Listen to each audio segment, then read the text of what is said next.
मेरी लाइफ में पहली बार मैं इस कृत्य के लिए मैं एकदम यहाँ खड़ा हूँ। हालांकि बहुत सारे खड़ा हूँ, लेकिन ये जो कृत्य करना मुझे सर बहुत गंदे निंदनीय है एकदम।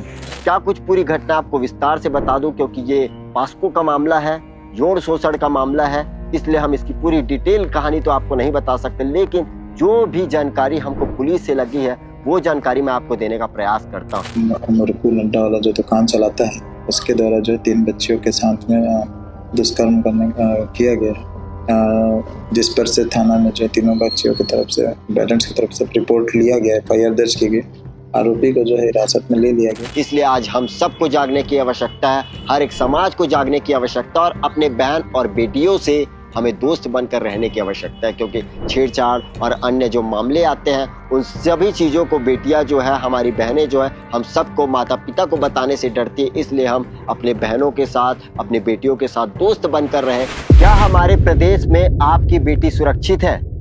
ऐसा इसलिए कह रहा हूँ क्योंकि आए दिन छत्तीसगढ़ में नाबालिग बच्चियों के साथ दुष्कर्म के मामले निकलकर सामने आते हैं। ऐसा ही मामला दुर्ग जिले से निकलकर सामने आ रहा है, जहां पर 59 साल के बुजुर्ग व्यक्ति के द्वारा 3 नाबालिग बच्चियों के साथ दुष्कर्म जैसी घटनाओं को अंजाम दिया गया है। जिस पड़ोसी को देखकर हम अपने आप को सुरक्षित महसूस करते हैं, जिस पड़ोसी को देखकर हमें ऐसा प्रतीत होता है कि अगर आने वाले समय में हम किसी कठिन परिस्थिति में फंसेंगे तो यही पड़ोसी हमारी रक्षा करेगा, लेकिन यही पड़ोसी अगर रक्षक की जगह भक्षक बन जाए तो क्या होगा? क्योंकि दुर्ग जिले में दिल दहला देने वाला मामला निकलकर सामने आ रहा है, जहां पर 8 से 9 साल की नाबालिग बच्चियों के साथ पड़ोस के रहने वाले 59 साल के बुजुर्ग व्यक्ति के द्वारा दुष्कर्म जैसी घटनाओं को अंजाम दिया गया है। इस पूरी घटना के बाद पूरे शहर में जो है लोगों में गुस्सा व्याप्त है। क्या कुछ पूरी घटना आपको विस्तार से बता दूं, क्योंकि ये पास्को का मामला है, यौन शोषण का मामला है, इसलिए हम इसकी पूरी डिटेल कहानी तो आपको नहीं बता सकते, लेकिन जो भी जानकारी हमको पुलिस से लगी है वो जानकारी मैं आपको देने का प्रयास करता हूँ। पूरा मामला दुर्ग जिले के छौनी थाना क्षेत्र अंतर्गत कैंप का बताया जा रहा है, और जिस पड़ोसी ने इस पूरी घटना को अंजाम दिया है उस व्यक्ति का नाम फिरोज अंसारी बताया जा रहा है, जिसकी उम्र है 59 साल, जो अपने घर में मुरकू और नड्डा बेचने का कार्य करता था। घर में ही ये पूरे कार्य को वो करता था, और बताया जा रहा है कि उसी व्यक्ति के द्वारा पड़ोस के ही रहने वाली 3 बच्चियों को लोभ लालच दिया जाता है। चॉकलेट दूंगा, नड्डा दूंगा, इस प्रकार का वो लोभ लालच देता है, और अपने घर में बुलाकर उन बच्चियों के साथ अनैतिक कार्य करता है, गंदी हरकत करता है, उन बच्चियों को अपने हवस का शिकार बनाता है। वो काफ़ी बच्चियां जो थी इस घटना के बाद काफ़ी डर जाती है, और कुछ दिनों के बाद इस घटना की पूरी जानकारी वो अपने पिता को देते हैं, अपने परिजन को देते हैं, जिसके बाद जैसे इस घटना की जानकारी उनके परिवार वालों को लगती है, परिवार वाले तुरंत छौनी थाना पहुंचते हैं और इसकी विस्तृत जानकारी पुलिस को दी जाती है उनके परिवार वालों के द्वारा। फिर तुरंत पुलिस एक्टिव होती है और इस पूरे मामले में उस फिरोज अंसारी जो वो बुजुर्ग व्यक्ति है उसे पुलिस के द्वारा गिरफ्तार कर लिया जाता है। जिससे इस घटना की जानकारी हिंदूवादी संगठन को लगती है। हिंदूवादी संगठन के लोग भी छौनी थाना पहुंचते हैं और जमकर वहां पर हल्ला गुल्ला हिंदू संगठन के लोगों के द्वारा किया जाता है। पुलिस की टीम भी वहां पर मौके पर पहुंचती है और स्थिति को जो है पुलिस के द्वारा संभालने का प्रयास किया जाता है। फिलहाल इस पूरी घटना के बाद पुलिस ने जो है वो तीनों बच्चियों को मेडिकल टेस्ट के लिए भेज दिया गया, और मेडिकल टेस्ट में ये स्पष्ट हो चुका है कि उन बच्चियों के साथ दुष्कर्म जैसी घटनाओं को अंजाम दिया गया है।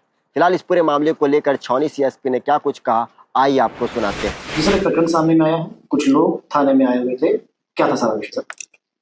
आज जो है 9 साढ़े 9 के बीच जो है छौनी थाना में आया था प्रकरण कि 3 बच्चियों के साथ में एक जो दुकान है, मुरकू नड्डा वाला जो दुकान चलाता है, उसके द्वारा जो 3 बच्चियों के साथ में दुष्कर्म किया गया है, जिस पर से थाना में जो तीनों बच्चियों की तरफ से पेरेंट्स की तरफ से रिपोर्ट लिया गया, FIR दर्ज की गई, आरोपी को जो है हिरासत में ले लिया गया, गिरफ्तारी की गई है, एवं जो है बच्चों को मुआवजा करा आगे की विवेचना की जा रही है। तो आपने सुना कि इस पूरे मामले को लेकर छौनी CSP ने क्या कुछ बताया। पुलिस के द्वारा जो है इस आरोपी के ऊपर उचित से उचित कार्यवाही की जा रही है, उचित धाराएं इस आरोपी के ऊपर पुलिस के द्वारा लगाई गई है।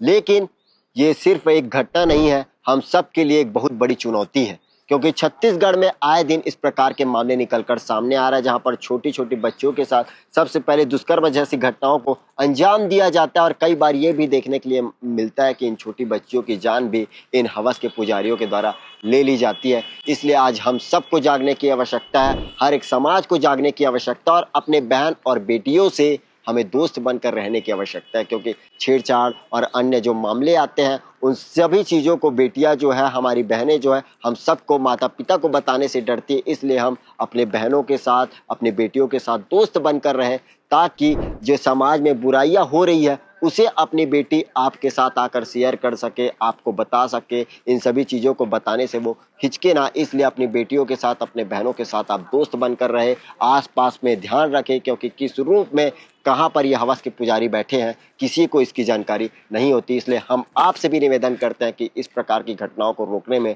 अपने भी एक महत्वपूर्ण भूमिका निभाइए। धन्यवाद। इस खबर को लेकर आप क्या सोचते हैं कमेंट सेक्शन पर जरूर बताएं। बेहतर खबरों के लिए बने रहे भिलाई टाइम्स के साथ। धन्यवाद।